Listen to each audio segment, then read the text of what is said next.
Feliz año, bienvenidos a El Análisis. La decisión del Tribunal Supremo de Justicia, en el sentido de aceptar la impugnación de los parlamentarios electos en el estado Amazonas y la respuesta dada por la mayoría de la Asamblea Nacional, en el sentido de admitir a estos diputados que, dicho sea de paso, con su presencia se conformaría la llamada mayoría calificada para la toma de decisiones trascendentes y sustantivas en el futuro, ha generado, como se esperaba, un conflicto de poderes. Y esta situación tiende a agravarse en la medida en que las respuestas, tanto de la Asamblea Nacional, de sus directivos, encabezados por Jesús Ramos Ayud, como también del Ejecutivo, Gobierno Central, en este caso Nicolás Maduro, han sido en la línea de endurecer sus posiciones y sus criterios contrapuestos. Esto introduce un elemento sumamente grave al cuadro de polarización y de conflictividad que ha vivido el país en los últimos meses y que se suponía, en sentido contrario, podría mejorar o atenuarse una vez que el Consejo Nacional Electoral reconoció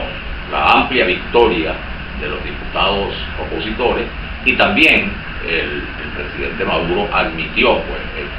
este resultado que le es abiertamente desfavorable. Pero queda este conflicto allí que sin duda alguna tiende a complicarse. ¿Qué es lo que pasa en el fondo? Que el primer paso para restablecer las reglas del juego democrático en Venezuela tiene que ser un paso producto de un acuerdo, o más de un acuerdo, de un consenso, en el sentido de que es necesario ir a una reinstitucionalización del país, al restablecimiento pleno de las instituciones y de los poderes, que fueron alterados cuando se planteó el año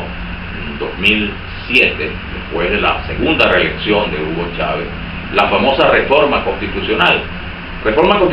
que planteaba un conjunto de principios, de leyes, que contradecían o contradicen la Constitución aprobada en 1999, la famosa Constitución bolivariana.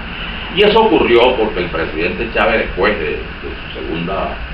reelección,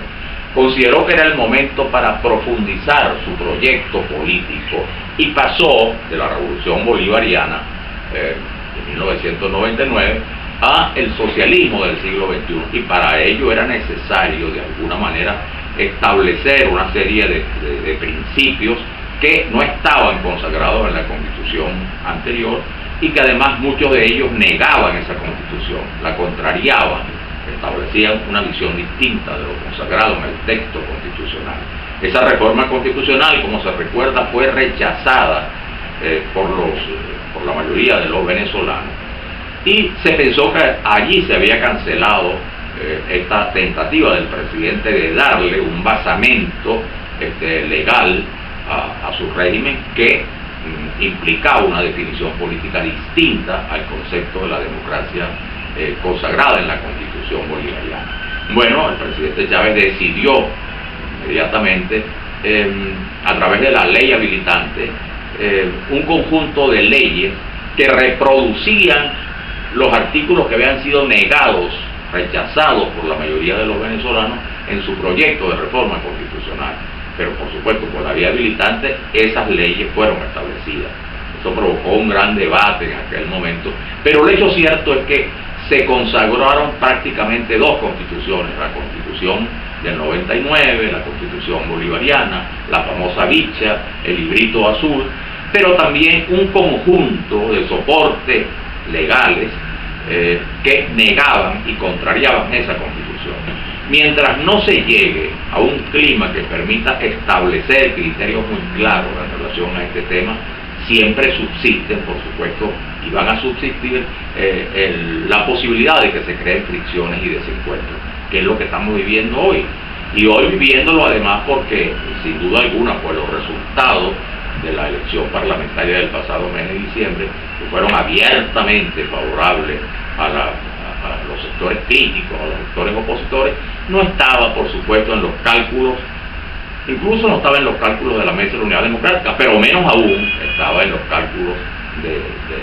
gobierno, del presidente Maduro, del PSUV, que venían, como sabemos, a lo largo de estos 17 años, de obtener contundentes victorias, sobre todo en los sectores populares, cosa que ahora no ocurrió. Ello explica esta situación difícil, crítica que está planteada entre los poderes, pero lo más grave es para todos los venezolanos que esto se genera, este conflicto político, que por supuesto tiene una gran visibilidad en los medios de comunicación, cuando se agrava la crisis económica. Una crisis económica que más que económica es una crisis nacional, porque tiene muchos componentes y genera una serie de impactos para la vida cotidiana, para el quehacer de los venezolanos en sus diversas tareas, y en esto pues es el problema vital, y es lo que requiere de respuestas inmediatas para el ciudadano, para los venezolanos, para esos votantes que el 6 de diciembre eligieron a una Asamblea Nacional, una nueva Asamblea Nacional, que por su composición más bien apunta hacia darle mayor flexibilidad al juego de los poderes. Pero en todo caso estamos frente a un